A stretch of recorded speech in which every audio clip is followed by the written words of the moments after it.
Now, from CBS 4 News, this is Facing South Florida with Jim DeFede. Good morning, I'm Jim DeFede, and welcome to Facing South Florida. It's been a week since Mitt Romney chose Paul Ryan as his running mate. It was seen as a risky move that could endanger Republican congressional candidates further down the ticket. We'll talk to a Republican candidate for Congress here in South Florida, Adam Hasner, and hear what he has to say. But first, the muck and the mire. There was a palace coup of sorts this week in Miami. For decades, whenever presidential candidates were looking for a spot to court conservative Cuban voters, they would always end up at the counters of Versailles restaurant in Little Havana. They would sip a cafecito and decry a Castro brother or two, and then move on. But what do you do when the candidate is a Mormon whose religion prohibits him from drinking coffee? You go instead to El Palacios de los Jugos, the Palace of Juices. The story would have ended there if it wasn't for one small detail. The owner of the Juice Palace is a convicted cocaine trafficker who spent 3 years in federal prison. I was convicted in 1996, and this country, like I told you prior, gave me a chance and gave me a second chance again. What I love about this story is the reaction.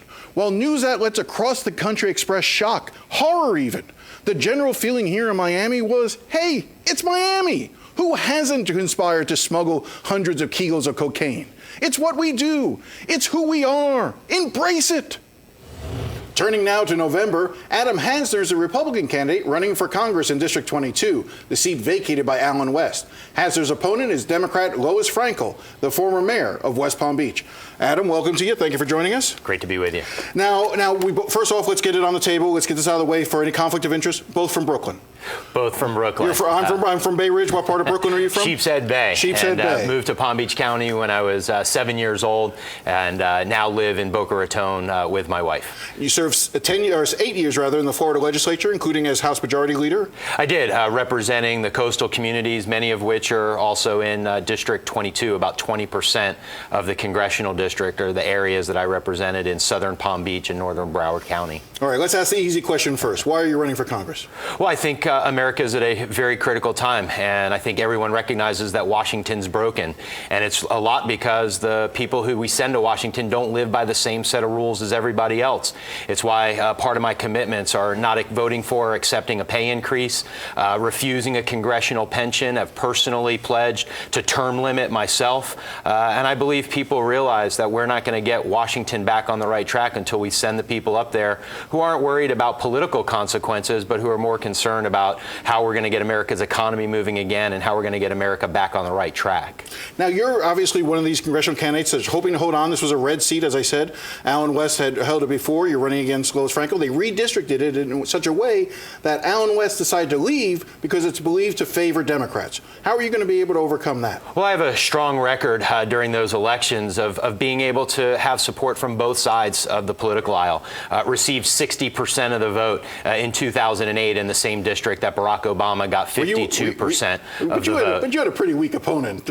Well, but the reality is that as I talk to folks right now, Republicans, Democrats, and independents, what everybody recognizes is that we need people who are going to go to Washington and stand up and do the right thing regardless of party. And we've been out there every day having a conversation with the residents of these coastal communities, and the reception we've been getting. We have strong endorsements, not just from Republicans, but also from Democrats as well. And with 27% of the voters in the district as registered independents, this is a district that's been won by Democrats and Republicans, and so this is going to be very competitive. Now let's talk about the race going forward. Last week, Mitt Romney named Paul Ryan as VP choice, and there's been a lot of talk back and forth as to whether or not, one, this helps or hurts Romney in the long run, but also the effect it has on down-ticket races such as yourself.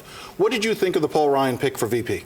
Well, first of all, I like Paul Ryan because he is somebody who understands that this election isn't about ideology. This is an election about math. And when you look at the fact that we are spending over $1 trillion a year more than we're bringing in, we have over $15+ trillion in federal debt, we can't keep going along this same path. It's unsustainable. And it's the same with many of the programs like Medicare. And that's why the Medicare trustees have come out and said Medicare is going to be bankrupt within the next decade. If we don't do something, it's going to have a devastating impact on those seniors who currently rely upon it. And so Paul Ryan is somebody who understands policy, he understands math, and he understands that doing nothing right now, the status quo, doing nothing is going to end Medicare as we know it. And would you have voted for the Paul Ryan budget plan? I do. I support the Ryan budget plan. Remember, first thing to understand is it doesn't cut spending.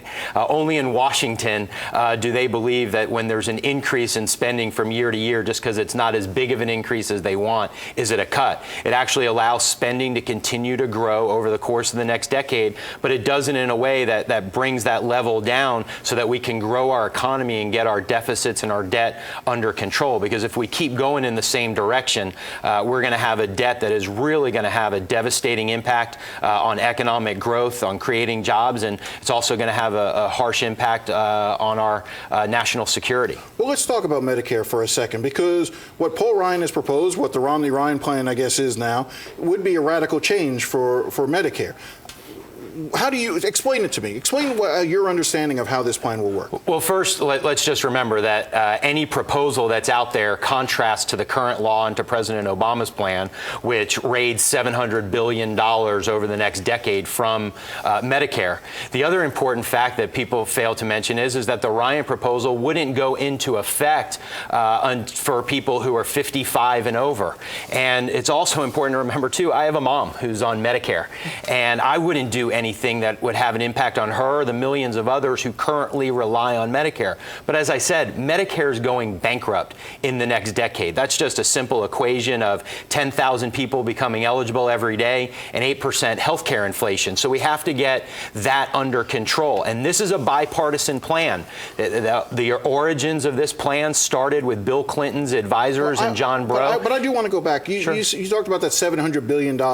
You said it was a raid on it. Explain that to me, because I understand it differently. So explain to me your version of that $700 billion. Well, in order to pay for the president's new health care law, which was passed in 2010, just became law, there's $700 billion over the course of the next 10 years that are taken, that were dedicated to Medicare, that are now going to be put into other areas of health care, like the expansion of Medicaid and to pay for other preventive services. So it's taking it from Medicare and Medicare beneficiaries and into other programs. Except, as I understand it from what the CBO says, is that what the president's plan does for $700 billion is it takes it by cutting the amount of overpayments to hospitals, to nursing homes, to healthcare providers, and sends that money back into the Medicare system to pay for things such as prescription drug benefits, about $600 for seniors. It also allows for free screenings and pre-testing. But that's the point, is that they're not free. The point is that it's taking it from the people who are currently on Medicare and those who are going to be eligible and putting it into other areas. All right, we're going to talk some more about this because I want to continue this conversation on Medicare in a second. And later, Ron Klein will be joining us as well for the third segment. We'll be right back.